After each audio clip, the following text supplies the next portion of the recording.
कौनो आशिक अपना मासुका से मंडप में कहे। भाई प्रमोद प्रेमी यादव जी का गीत हो, हमार बड़ा पसंदीदा तर्ज बा। वो आशिक अपने मासुका से कहत बा, अरे चढ़ के डोली में, चढ़ के डोली में तू निकल जईबू,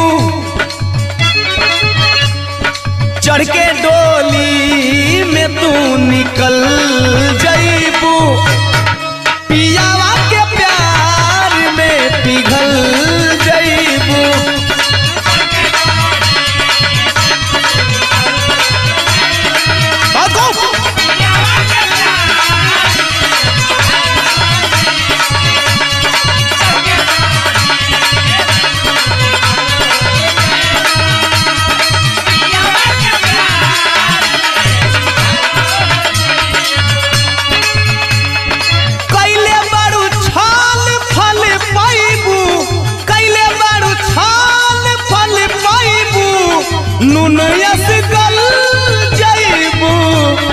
चढ़ के डोली में तू निकल जईबू, अरे पियावा के प्यार में पिघल जईबू।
अच्छा बाबूजी, हम भोजपुरी लोकगीत बिरहा गायक ओम प्रकाश दीवाना पूरी बिरहा टीम की ओर से आप लोगन बने एक स्पेशल बीरस का बिरहा भेजत बाने।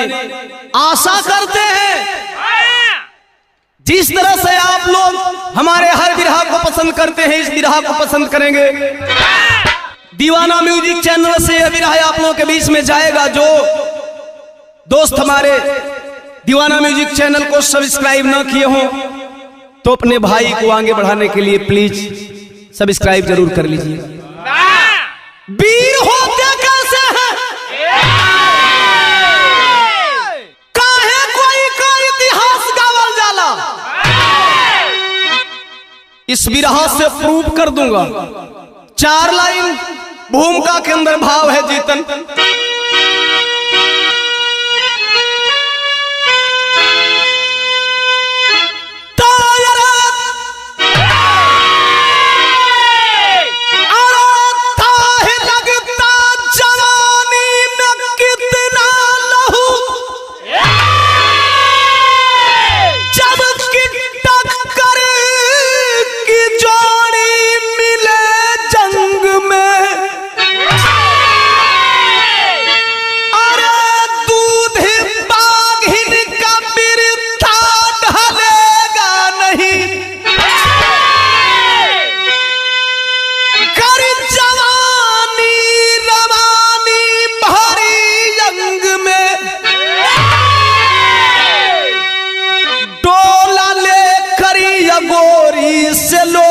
जमा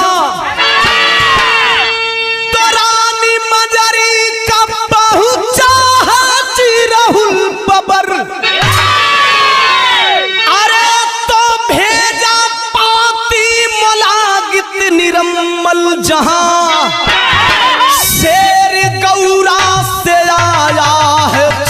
कर जबर।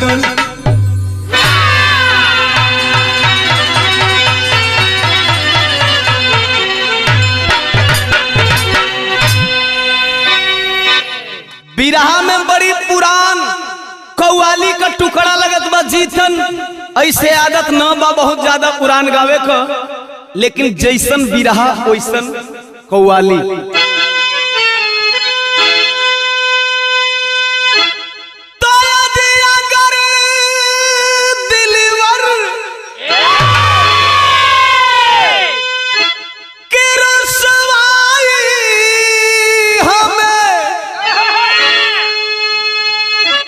आज मंजूर हो जाए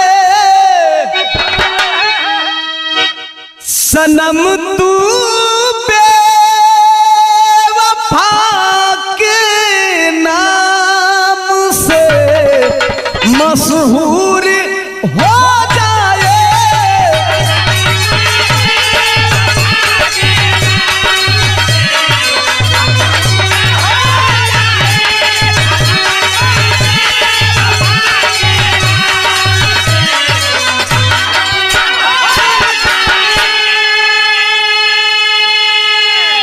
लेकिन सम्मान का होला और शेर का पानी का होला कि मान सम्मान के खातिर यारी से अरे जो शेर टकराए जमाना बन, अरे जमाना बन दीवाना दिलेर का इतिहास दोहराए।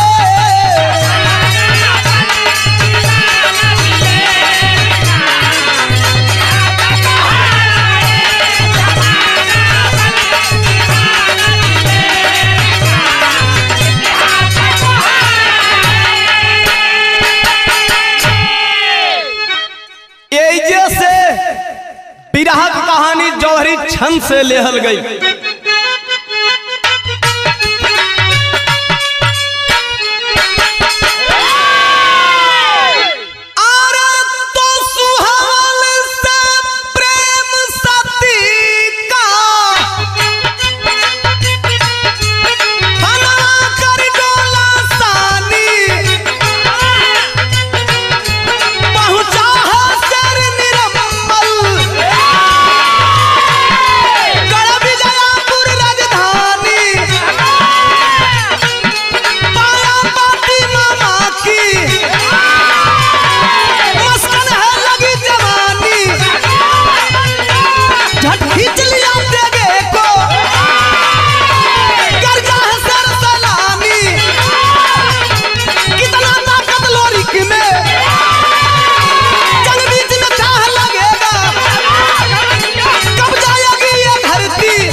अय बाबू बिरहा का बात तनी रउआ सबे समझ ली।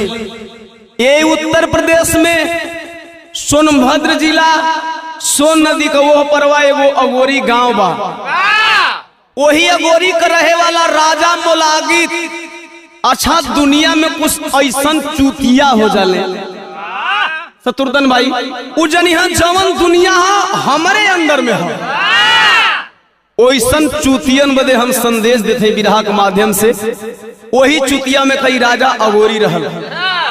एक प्रतिज्ञा किया था कि जिंदगी में मैं न कभी साला बनूंगा, नहीं मैं किसी का ससुर बनूंगा। एकर नतीजा ई होके कि जवन लड़की जन्म ला अगोरी में सौरिये में धागा बंधवा दे। आए है माहर अहिर का बिटिया मंजरी जब जन्म ले बा धागा बंधवा दिया। जब मंजरी 16 बसंत पार करती है महारहिर के चिंता सतावे लगल। कोई बता दे का चिंता के लिए हुआ। बिरादरी का दुगो वीर बागी बलिया गढ़गौरा का धरती पर हुवन सौरू और लोरी। चल जा सम्मान बच जाई। आय है माहर अहिर चलन मथवा को पगड़िया सौरू दादा का गोड़वा पर रखल चाहत हुआ तवले पकड़ लेना। सौरू दादा इका करत हुआ। लोग बिरादर के नाम पर झगड़ा करेला, मार करेला, लाठी डंडा चला। अरे पंचों उहे बिरादरी पर झगड़ा करे वाला लोग अगर एगो बिरादर चल जाए दुआरी पर आ कही समझी भाई तोहर लइकवा निक हमर लइकियो ठीक हियो तिलकवा 50,000 कम हतनी सदिया तय हो जाए। वो दिन वो बिरादर ना देखी। वैसे लोगों को बता देना चाहता हूं कि जात बिरादरी धर्म के नाम पे लाठी चलाने वाले जरा उस बिरादर का भी ख्याल कर ले जो अपनी बेटी लेकर के आपके पास रिश्ता मांगने आता है। सौरू दादा कहना जा हम आए। सौरू दादा पलटन सजाए लोरी लेकर के चले हैं। राजा मोलाजी से जुदवाई करना हाथा मरा गई, रंपा भाट मरा गई। लिया के जिरहुल में मजरी का डोला फना के रखले हुए। यह दूसरी ओर सुहवल से प्रेम सती का डोला फना करके मुलागित का भांजा निरंबल विजयागढ़ पहुंचा है। दुवरिया पर मामा का लिखल पाती पहलस कलश रे दुल्हन के सुहाग कक्ष वाली कोठरी में बैठा के कह रानी रे तो हमारी इंतजार करिए। जात ही मामा का चिट्ठी पर लिखल बा लोरी अहिर का गर्दन काट के आई। प्रेम सती कहलस कि साहब लोरी अहिर को गर्दन काट के आई बा का तू गाजर बुराई समझ ले हुआ। काहे काहे रे प्रेम सती बतावे तरज लगे जीतन कि माई कहेली बेटी नियरे बियाह बई हो कि माई कहेली बेटी नियरे बियाह बई हो बपई कहेले बड़ी दूर हो।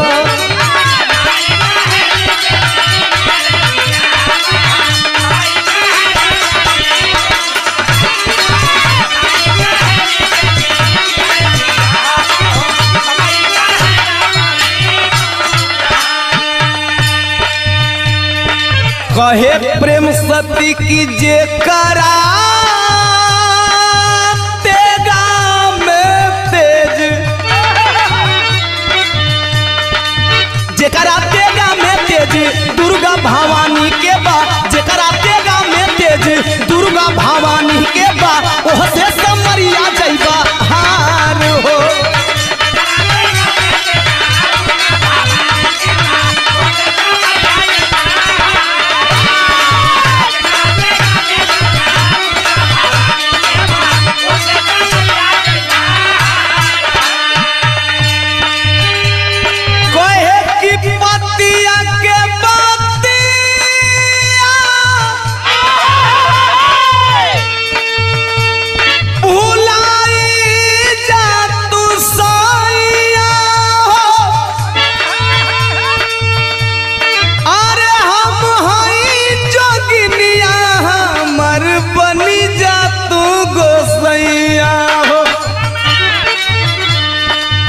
ए साहब राती को रुक जा समाज हमरा तोहरा बीच में जब रिश्ता देले बा के अंजाम दे दो। लोरी कहिर बहुत ईमानदार आदमी मन उनसे परेशान मत होखा। हमारे को निहोरा सुनला कवनो भरोसा नहीं कवनो भरोसा नहीं यवना जवानी के बा कवनो भरोसा नहीं यवना जवानी के बा एकरा के साथे लगुजार हो।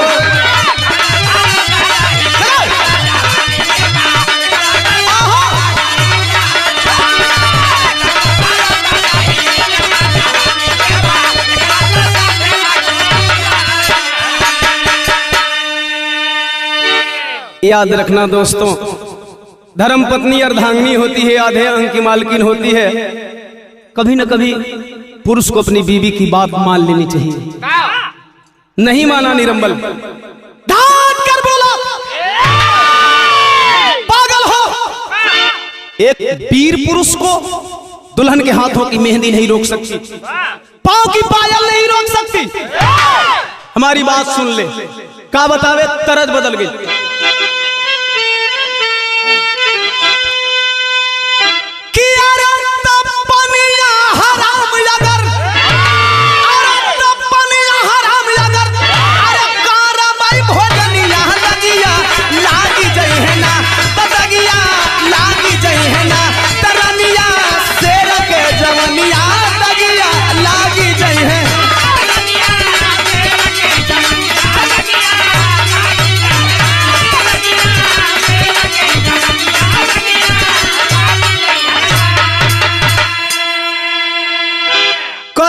मरद के पानी जाई, अरे रण में लुटाई। सुनत है आ कहवा देखाई रनिया, अरे अपन मरदाई।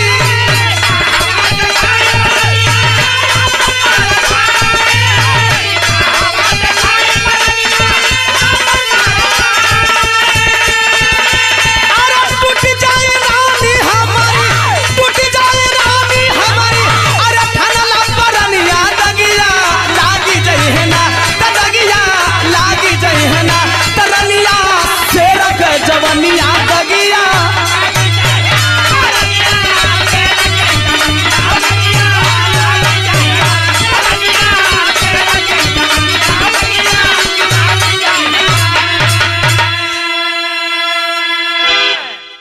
कहला से ना मान ला, हम तो हर बीबी न है, बाहर दुल्हन मना रही है प्रेम सती। गुस्सा में लाल कहलस, करे मरद कैसन रे, कहलस मरद कैसन रे। जवन वीर चुनौती सामने से देवे ओके मरद स्वीकार न कले, अगर मरद का चैलेंज स्वीकार न करे, लड़वैया जोधा का चैलेंज स्वीकार न करे, उस सारे अपना के मर्द समझी रे। हमार दूसरी बात सुन,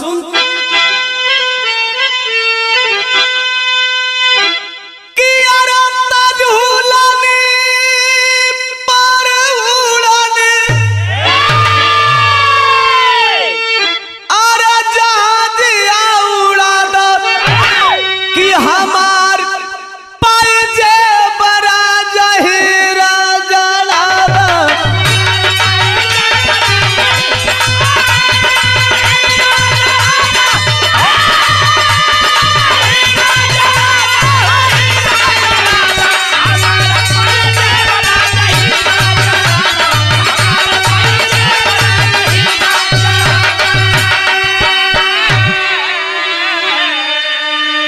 निरम्मल कहा, सुन ले तनिका हमार बात सुन ले, का सुनावे। कला सकी अरे लोरी की के काट जब,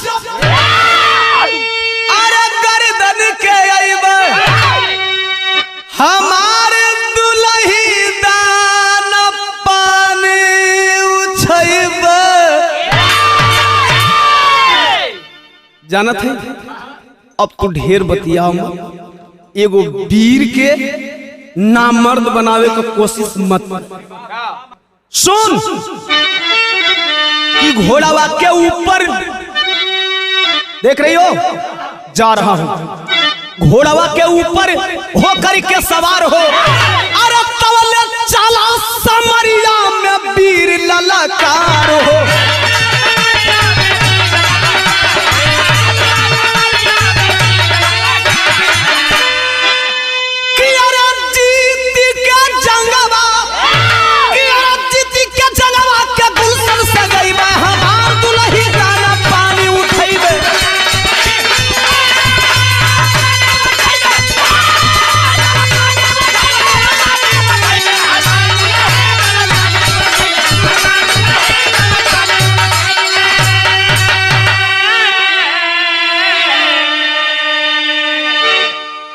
कहलस प्रेम सती जा जा तोहरा की बाकी बात पूरा हो जाई है लगी दिल से प्रार्थना करब कि हमार सुहाग हो सही सलामत घरे।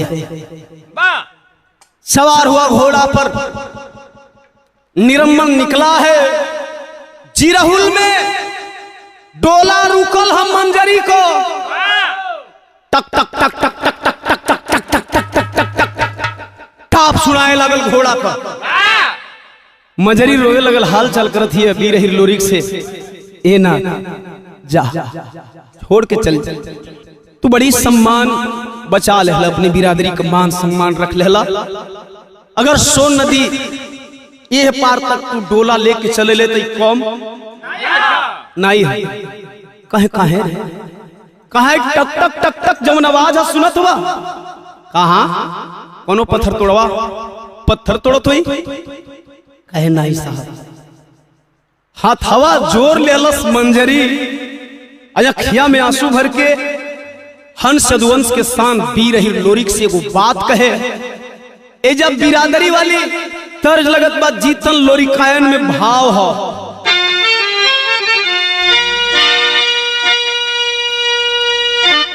ये कहे कि सैया गार परल से नूरा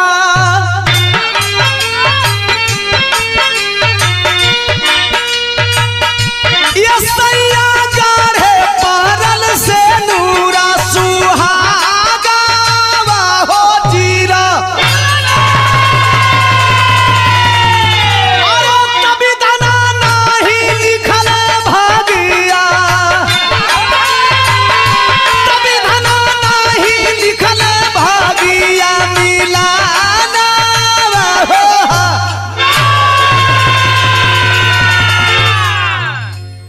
ए साहब जाओ जा लोरी कहिर कहे कहे रे अखिया झरझर झरझर बरसत बा। देखें उधर प्रेम सती अपने दुल्हा को मना कर रही थी और हर मंजरी रो रो करके अपने दुल्हा हंस यदुवंश के स्थान बीर हिरलोरिक से कहे अरे तजे करा लोहावा के डंकावा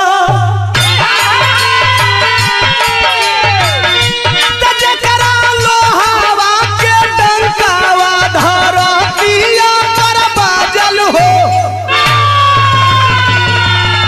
तजंग में काट ले बीरावा जंग में काट ले बीरावा मऊरिया हो तो कहलन लोरिक ऐसन ई कैसन भी रहा कहलस मंजरी साहब मोलगीता ये करे बल पर जीतेला कहे तब हम का करी कहलस की डोला छोड़ी भागा दूल्हा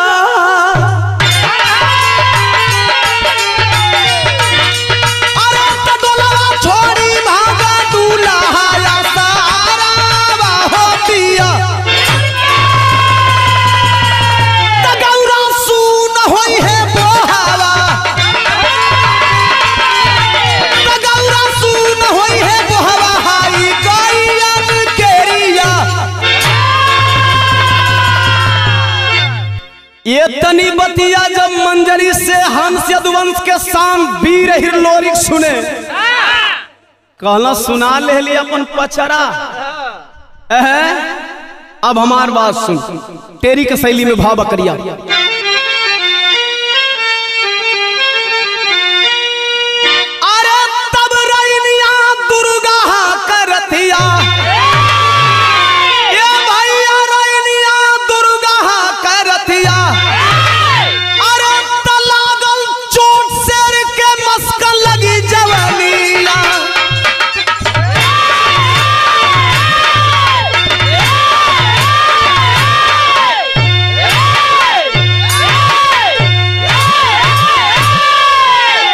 ए बाबू तवले कर कसबेरी बीर निरम्मल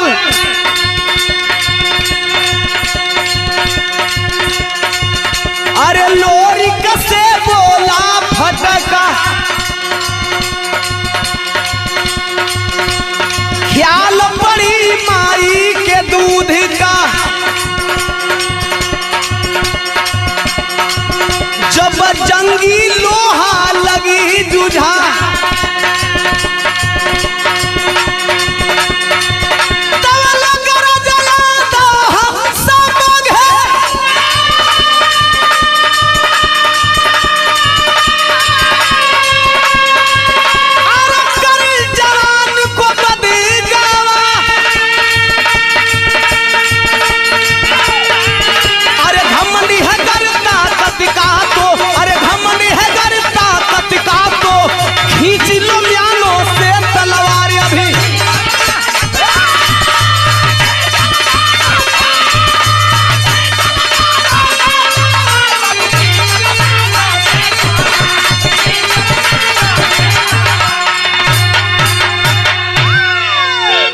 जब दोनों जवान आमने सामने हुए, निरम्मल के ललकार पे जब खींच करके तलवार बाहर आए सामने, बीरहिर लोरी खन सदवंश के शांत बिरहा में चौलरिया में भाव लग गई।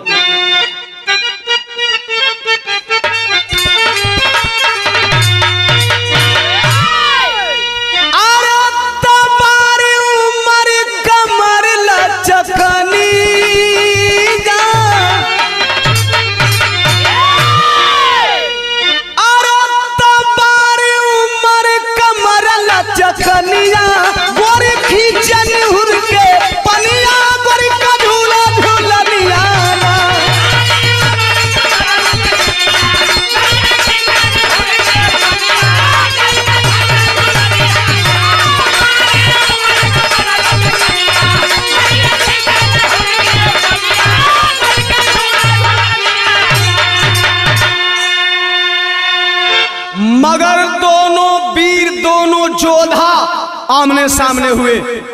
मैं फिर संदेश देना चाहूंगा कि दूगो वीर ऊ होलन जौन वीर से चुनौती प्रस्तुत करे, न कि वीर का नाम सुन के जंग मैदान छोड़ के भाग। दोनों शेर सामने हुए तो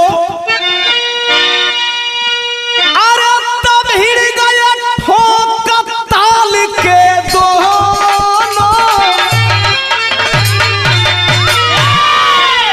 अरे तब हिड़ गया ठोक ताल के दोनों, सिर तूफानिया हो समर में मर मर मस के जवानिया ना।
आए बाबू दोनों वीर आमने सामने हुए, कट कट कट कट कट कट कट कट तलवार चले लगल। 5-7 मिनट तलवार बाजी कैला के बाद हंस यदुवंश के शान वीर हिरलोरी कहना कि तनी देखी तई कितना पावर वाला है। खींच करके मारे तलवार, निरम्मल का गर्दन अलग और शरीर अलग, सर धड़ी अलग हो गई। माई दुर्गा से कहलन देखत हो यह वीर बनत, एक तेगा में गईल। दुर्गा भवानी कहते हैं कि गईल नहीं अब भाई आई। हाँ ये आदमी है कि शैतान है कि प्रेत है कि भूत है, कहीं देखत रहा तो ले तो फिर निरम्मल का मुड़िया जूट गई, लगल गर्जना करे। जब गर्जना करे लगल बीर हिरलोरी बोले माँ इसे खत्म कर दूंगा। इतना बतिया कही के जब बीर हिरलोरी दोबारा तलवार उठा के चलना समर में, ये भोजपुरी माटी का खाटी सुगंध लिए गीत है कि अरे तनरई ताल के चिकन माटिया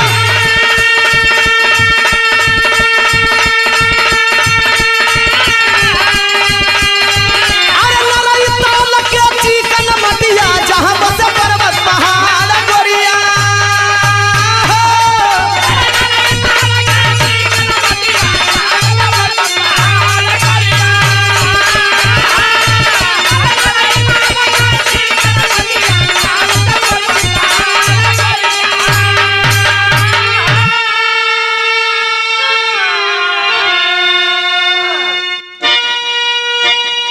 बाकी तब बदल पाया तारा दोनों नाहर।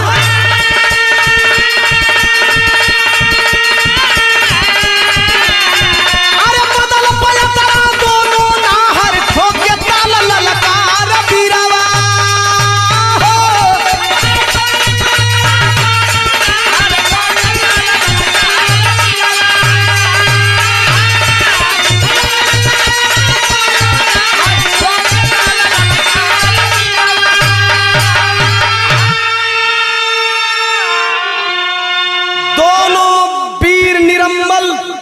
और बीर हिरलोरी आमने सामने हो गए। लोरी कहीं गर्दनिया काटा, जैसे काटा वैसे ही जी के गरजे लगे। जब दोनों ओर से तलवरिया लड़त तब अरे चमके तेगा जैसे बिजुली,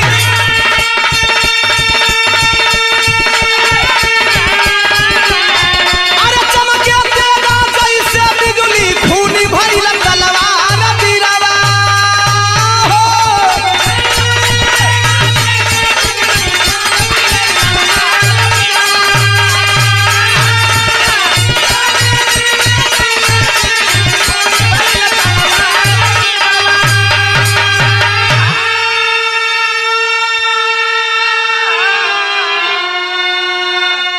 बीर हिरलोरी निरम्मल का गर्दन काटत काटत परेशान कहलम माई अरे जब जब पूजा का टाइम आई तू हमरे बाजू का रुधिर से तू पूजा लिहलू।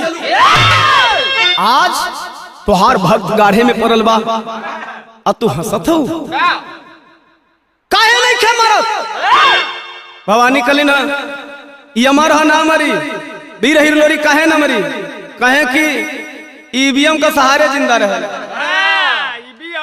ईवीएम समझत हुआ ना, अमरा पत्र जहिए कर ईवीएम टूटी तहिए ही मर जाए। आज के ईवीएम समझत हुआ जवना से भोटवा दिया, वो टाइम के ईवीएम ओखर अमरा पत्र बिना ईवीएम तोड़ले मरी वरी कहाँ भी रही लोरी कैसे टूटी ईवीएम।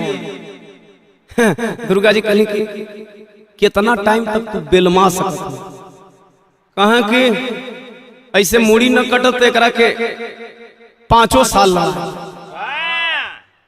कहन 5 साल नहीं, बस खाली 5 मिनट वेट करा, जात ही ब्रह्मा जी के यहाँ से उड़ान मार के अमरा पत्र फरवा के आवत है। पहुंचली ब्रह्मा जी के यहाँ से अमरा पत्र फरवा के जब नीचे निकली, बेटा जरा अब देख तो लोरी कैलन का लोरी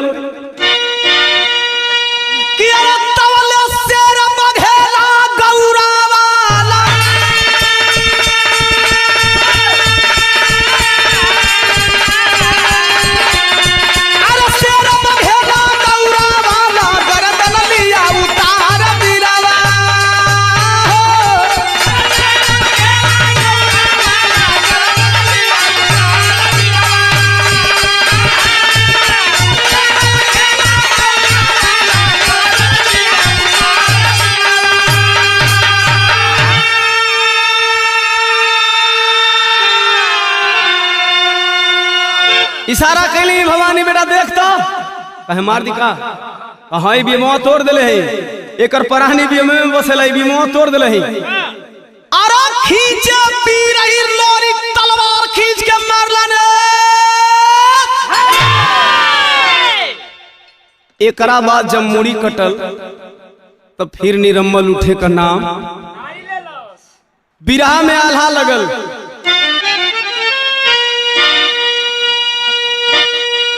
अरे तले के गरदनवा अपना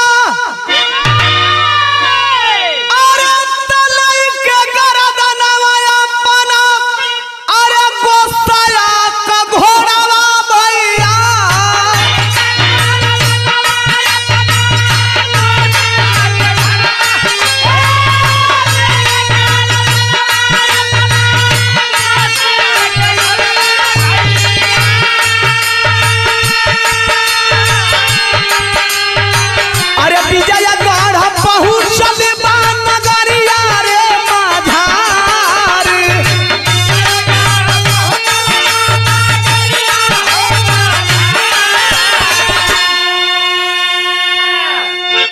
घोड़ा पर लाश रखलन ह बीरहिर लोरिक निरम्मल का निरम्मल पहुंचल विजयागढ़ प्रेम सती समझ गेल कि अब हमर सैया दुनिया में आया है घोड़वा दुअरवा पर खड़ा है कटल मुड़िया और शरीरिया वही घोड़वा पर है आती है प्रेम सती देखलस कलस साहब समझावत रही ना ऐसे हम कहला कि कबो कबो अपना धर्म पत्नी का बात सलाह मान ले का हुआ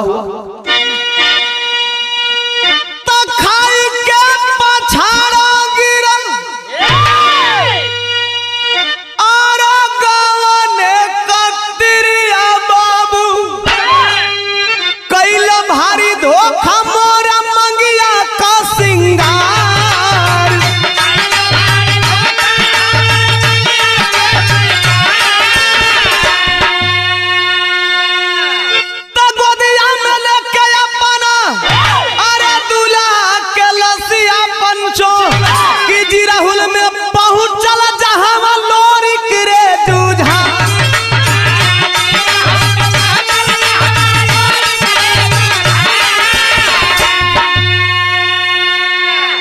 जहां मंजरी का डोला रोक करके लोरी पूरा अपना पलटन के साथ आराम फरमावत हुए पहुंची है घोड़ा के साथ लोरी के देख के एक बात कहलस प्रेम सती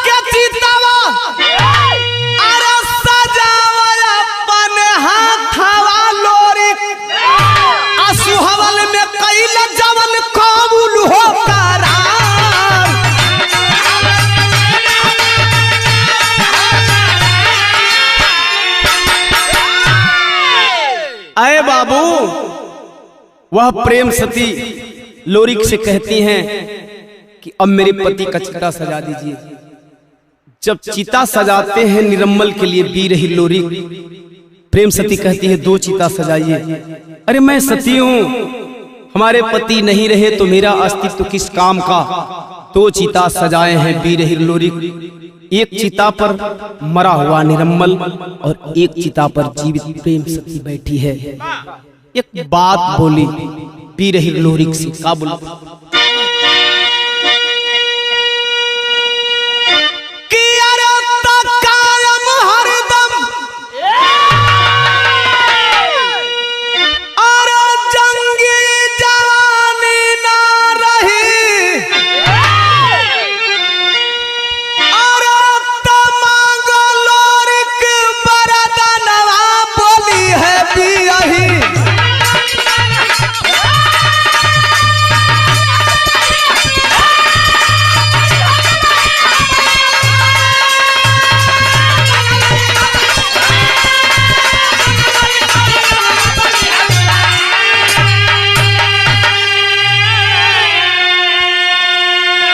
बड़ा सोच के बीरही लोरी कलन की देहल चाहत हो तो दे दो बड़ी वीर देखली तोहरा पति निरम्मल जैसन नहीं। प्रेम सती कलश काहे कहाँ, अरे हमरा से जे टकराइल उ पीछे हट गइल हो, लेकिन का वीर ह हाथ लइका लेकिन शेर का तरह लड़त, शेर का तरह लड़त हो। प्रेम सती बोली क्या चाहिए आपको, मांग लीजिए। वीर लोरी कहला बेटा मोर निरम्मल बने, अरे वीर बल करिया आप बनिहा पातो हूँ तुहु गौरा ससुररिया।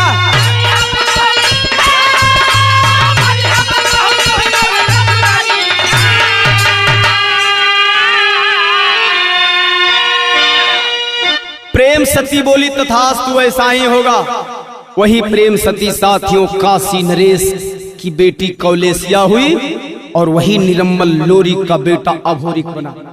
लोरी का पिंडादान करावे में काशी नरेश राजा को हरा करके और उसी कौलेसिया से शादी हुई, तो उस प्रेम सती का वचन पूरा हुआ, तो बिरहा का निचोड़ पड़ी।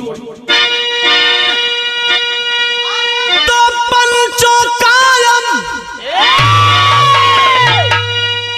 काला जुग में निशानी रही,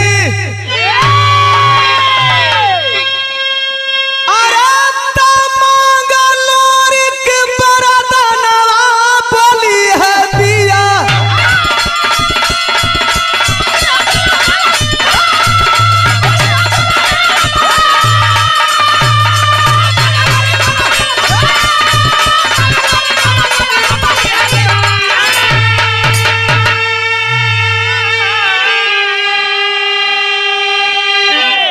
सजा के डोला हंसे बसंती भारत के गुलशन में, कहे छैबर विजय पताका लहरे नील गगन में।